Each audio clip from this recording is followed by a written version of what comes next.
The landing spot was a most unlikely place, a commuter-type strip at Lake Jackson near Freeport, only 5,000 feet long and 75 feet wide. The pilot barely brought the big jet to a stop before it overshot the runway. Brake marks scarred the pavement for 1,000 feet, and 4 tires on the plane blew out from the force of the quick stop. From this point, 8:25 Thursday morning to 4 Thursday afternoon, the hijackers negotiated. Their ace in the hole, 3 stewardesses held at gunpoint. The pilot and flight engineer, both injured, were pushed from the plane earlier. A 4th stewardess somehow escaped. As law enforcement officials swarmed all over the tiny airport, the FBI tried everything to talk the hijackers off the plane. Finally, there was a solution, as explained by Houston FBI Special Agent in Charge, Thomas Jordan. We had brought a black agent in here that works for our agent in charge in Baltimore, a fellow by the name of Lou White, and he did a tremendous job of talking these people out. They realized they had an untenable position and that they were going to go no further, and as a result, they released the girls unharmed, and we have the weapons and the money, and we also have the parachute. Can you see them coming out with their hands up? Yeah, their hands are up, both of them. Over with. Tell us what you see. Tell us what you see.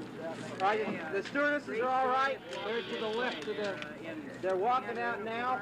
The other 2 guys have surrendered. Where are they? They're both behind the agents there. Right down at the bottom of the ladder. Agents are frisking the 2. When you got down to the negotiating all day long, what finally did it? What did this agent tell them? That? Well, he told them that the people that were injured were not seriously injured in this case, and that their best bet was to come on out with their hands up, that no matter where they went, they would be wanted, that we had identified them. And by the way, there has been filed in Philadelphia today air piracy charges against both individuals, and the assistant U.S. attorney in Philadelphia has recommended $1 million bond on each one. Newsmen never got to see or talk to the 3 stewardesses. They were whisked out in a car and taken to an undisclosed location. The hijackers followed in separate cars. Their identities finally known to authorities. They turned out to be an immigrant on a student visa and a father of a big family. Shortly before they gave up, the pilot of the 727, whom they had pistol whipped, arrived in an ambulance at Methodist Hospital in Houston. Norman Reagan of Miami has a fractured pelvis and a broken wrist. He has a long recovery in prospect, but he's not in danger. The flight engineer, Gerald Beaver, also of Houston, was shot in the thigh, but it turned out to be merely a flesh wound, and he's home tonight. None of the stewardesses is reported to have suffered any ill effects, despite the 21-hour ordeal. The end of the story came tonight in Houston. Green and Tesfa, heavily guarded, were brought to the federal building for an appearance before U.S. Magistrate Lingo Platter. They waived extradition and will be returned tomorrow to Philadelphia. Tonight, they're bedded down at the Harris County Rehabilitation Center under individual bond of $1 million. Both hail from Washington. Green is separated from his wife and has 6 children. Tesfa is single, an Ethiopian citizen here on a student visa. The FBI said they found a plan in the Washington Department, both shared. That plan outlined the skyjack plan, including a parachute jump over Mexico that now will, of course, never happen.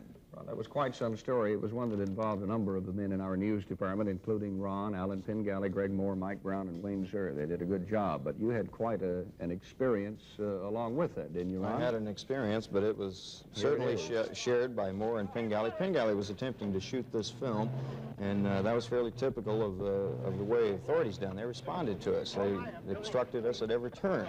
Moore was finally, at one point they tried to grab my camera, and as a newsman I had to refuse. That's a Department of Public Safety officer trying to... Yes, Sergeant Klecker. That's Sergeant Klecker of DPS. This officer is the one that now has me on the ground, and we went through there. That foot belongs to Jessica Savitch, and always wanted to stand up for freedom of the press. She's giving you a little help there. Jess did give me a little help. Now, they did place you under arrest.